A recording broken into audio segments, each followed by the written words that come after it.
Hi, I'm Kat, marketer turned brand storyteller, And I'm Candice, educator turned entrepreneur. and you're listening to Not nice, clever. We're two introverts who speak on stages around the country and work with top personal brands who also unapologetically require 24 to 48 hours of recovery time on the couch in our favorite sweats. All Netflix and no chill. And to be clear, we're not quiet or nice. Together, we're redefining what it means to be an introvert who means business. It's time to show up and show off. Are you in? In today's episode of Not Nice Clever, we're talking about ways to thrive as an introvert, particularly when working alongside extroverts. As a caveat, we want to acknowledge that every introvert is going to be a little bit different. So we are talking in generalities, and we want you to understand that you may resonate with some of it and you may not resonate with other parts. Just take what you need and leave the rest. Love it. So we have a lot of different recommendations. I'm just going to dive into one that's near and dear to my heart that I have received feedback on in working with a very varied team of introverts and extroverts. And that is in relation to sending Slacks, DMs, or emails. I'm a writer at heart. So I think that influences this part of my introversion even more, and that we tend to be in our heads a lot and think and reflect and sometimes ruminate, unhelpfully so, on certain things. And what that looks like in practice, The self-awareness there is so just good. trying to thine own self, make myself proud. But what that looks like in practice, because I have a writing background and because I'm so in my head a lot of the time, I'll send, maybe Russian novel length Slack messages, emails, and I'm thinking in my head, I want to give them all the context. I want them to know where I'm coming from. I want them to know that I've literally considered the 71 different scenarios that could happen, and here's the backup plan for all of them, because we as introverts love to feel prepared, right? But my director recently gave me feedback at the company that, Candice and I work with. And she was like, Kat, ain't nobody got time for that. And the first thing she said, because she knows me, she knows words are my love language. Again, also my love language being words of affirmation, I'm going to naturally express myself that way. She was like, look, she's like, I have no doubt that everything you said is true, useful, helpful, awesome. She's like, but nobody's going to read it if it's not digestible. I was like, oh, you're right. So Yeah. my tip for introverts is, and thank goodness for the caveat of AI, because I have used this a couple times. If you haven't built this muscle of refining and being super concise, is to literally brain dump everything you want to say in a response for an email, or maybe not so much a Slack message, more so email, and put it into AI, put it in ChatGPT and say, how do you make this more concise and clear and written to like a grade level 5? Truly. And then see what it spits back, because the art of true genius is to deliver something simply, in my humble opinion. And so this has been an opportunity for me dealing with people, other introverts, because I don't want to send them down rabbit holes, and also extroverts that are like, TLDR, I can't. And then they'll just call me. Like, that's what will happen sometimes. They're just going to be like, can you just explain the email? Yes. I'm like, I took 47 minutes to craft that response. I don't. Yep. Candice is nodding a lot, guys. Totally. Okay. Well, I'm the person that calls Kat and is like, wait, what do I actually need to know from this? Okay. I love that there's an opportunity for me to reference it. True. If I get in a sticky situation, I can go back and reference it. Mhm. But in that moment, especially because I'm probably on with clients, I'm probably at the airport, I'm probably freaking running around town. Yeah. Just, Kat, what are the 3 things that I need to know about this that I need to put into play right this second? Yes. But I do appreciate that I can go back and take a look and have the full story. Mhm.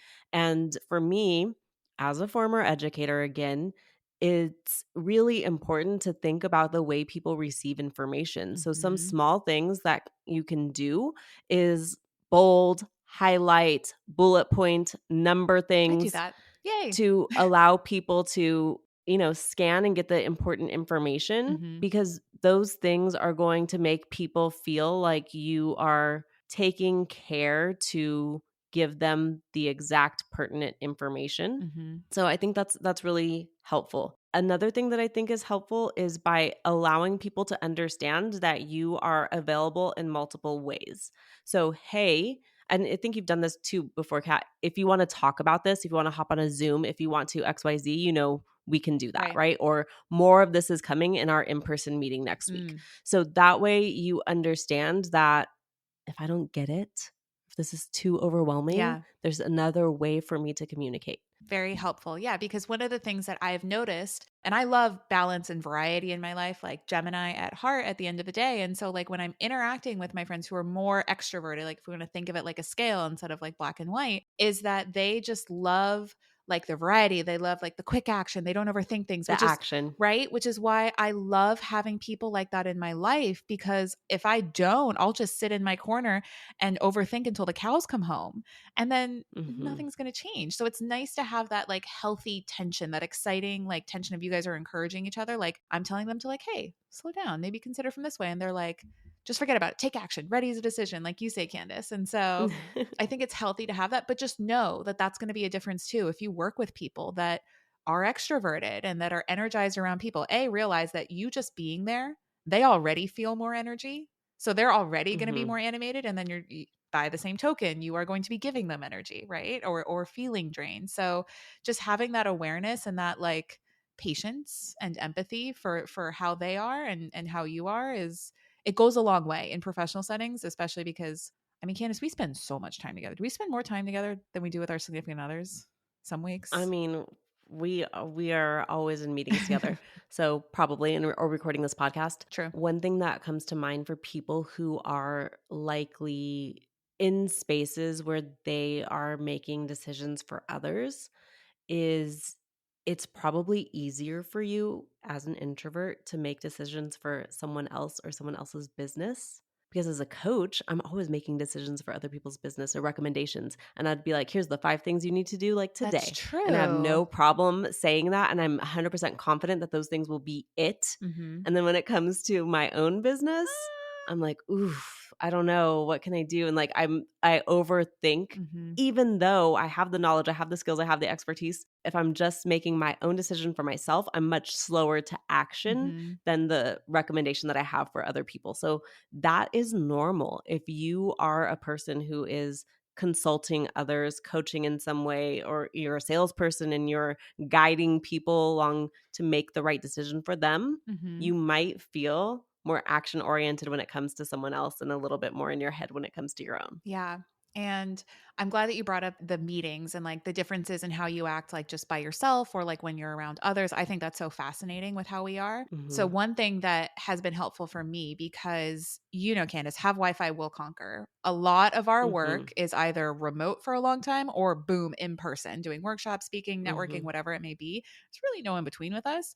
And so, if you are in a remote environment or even if you're in like a team setting, typically the more assertive, like extroverts, will be the ones to first speak up, and they'll speak loudest and they'll speak longest, or they'll be, just excited. Again, keep in mind, they're around other people. So they're naturally already going to be operating at higher battery level than you. But Candace and I give you full permission to just either, if it's in a remote environment, use the tools, if it's on Zoom or Teams, to raise your hand, to drop your question in the chat. And then if nobody picks up on it, be like, I actually did have a question, and just hop off mute. In fact, just jump in. If you have something of value to say, permission to say it, right? That goes back to our clever girl credo. Permission granted. And Hmm. one thing that is a helpful tool in this situation, if you're feeling awkward about chiming in this group setting, I would acknowledge the comment or the contribution from a fellow meeting attendee Mm, and then say what you want to say. So be like, Kat, on that topic, that way you're addressing someone and you're making that person feel seen, yeah. heard, and valued. Or, Kat, I have a question about the thing that you just said, and leaning into curiosity again can be really helpful there. But that way, it's not just like you are at opposition or it doesn't feel really abrupt, Hmm. but it feels like a continuation of the conversation. Yes. And I think we've discussed this. I can't remember if it was on an episode or just a conversation that you and I had, but it's really helpful for me as an introvert to have something to respond to, Mm, rather than to feel like I'm just like getting like pushed onto a virtual stage and be like, all right, talk. I'm like, no, mhm, I'm like, but who am I talking to? How am I helping them? Who's here? I must mhm. know. So like you said, that recommendation, you're not just interrupting, although you totally can if you feel called to.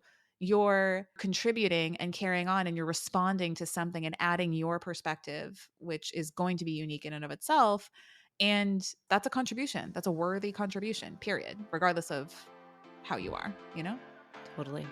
You're out there building your personal brand and you also have a team relying on you. But if your people don't know how to fish for themselves, the burden of new business always falls on you. Ouch, no thanks.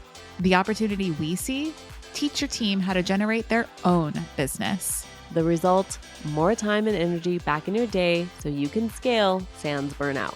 Amplify by Not Nice, Clever is the ace up your sleeve, a hands-on workshop full of replicable frameworks and actionable strategies that your team can put in place right away. Your job? Sit back and let us work our magic. Even CEOs need help sometimes. We've got you. Head to our show notes to get the deets. #outsourced. So, Candice, we've talked about morning routines too. I feel like this bears repeating. So, again, like knowing that at the beginning of the day, I'll share an analogy that was we love our analogies here at Not Nice Clever. What is it that you have only a certain amount of decisions that your mind has the capacity to make in a day? And because people who identify as introverted take longer to make decisions, which one thought leading to the next to actually arrive at a decision are all separate decisions. And then introverts, like you said, or extroverts can be more action oriented. They can make decisions more decisively. I think it's really important. And what I do is that when I'm waking up, I'm not exposing myself to any opportunity to make a decision other than, well, no, I lay out my clothes the night before. I have my skincare laid out. Like I try to minimize the decisions I make in the morning and my exposure Yeah. to like my phone or my laptop. Like I don't even look at that until I'm ready to like sit down and power up for the day. Yep.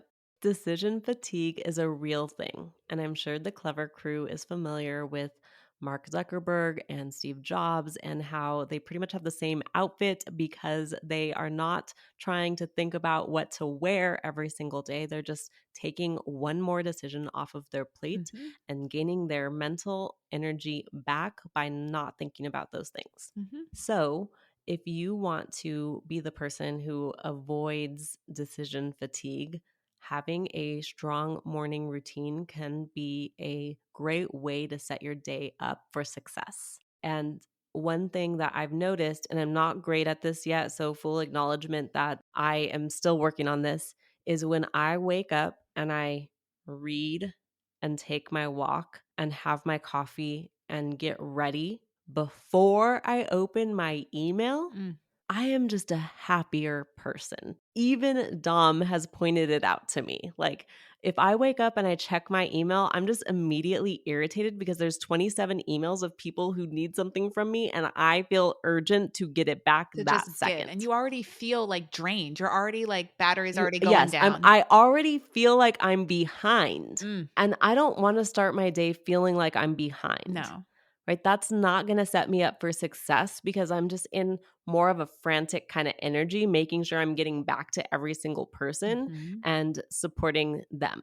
And so what I've done successfully instead, and what I'm trying to hold myself more accountable to, is literally doing everything that I want to do until I start my workday, which is probably not till 10 a.m. Yep. We've had this conversation too. I don't, and I've trained my clients. I do not do one-to-one client sessions before 11 a.m. local time. Like I'll open up my email, Yep. I'll hop on Slack, I'll look at the Yes, DMs, but I'm exactly. not on and present for Mhm. you to facilitate a transformation and to hear you out and like work with you. Not before 11 a.m. Eastern. Sorry, you're gonna get zombie cat if you try to book with me. I won't allow you. The calendar is blocked.